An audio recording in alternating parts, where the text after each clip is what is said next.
consider mycology. I think that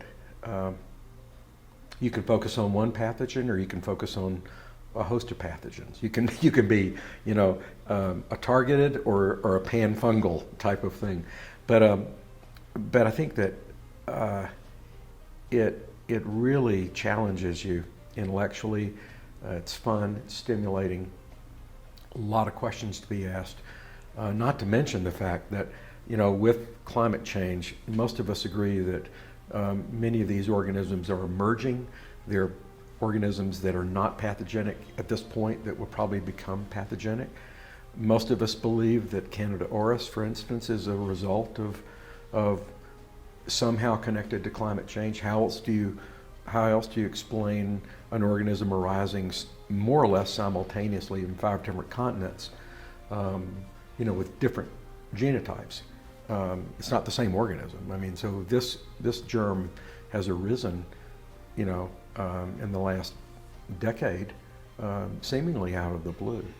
And there are some really good theories about how this is happening and how it's connected to climate change. But it's not the last. There'll be others. I think the other thing that is really tantalizing and should attract a young investigator is that there's an explosion of new molecules that are used to treat cancer, to prevent rejection, immunomodulators, just biologic agents and immunomodulators. We don't understand how all of these impact an individual's likelihood of developing invasive fungal infection, but it has to impact it one way or another. Either it's protective, or it is going to open up some vulnerability. Perhaps it's neutral, but I think most of us believe it's kind of one or the other. And so yeah, these organisms are not going away.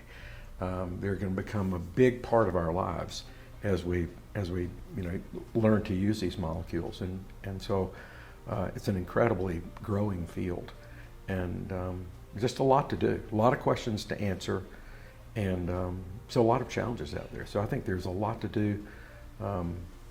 Find a good mentor, find somebody that's interested in your success, not as well as their own, but putting your success forward as well. And there are lots of opportunities. You found a good mentor, this is a good place to be.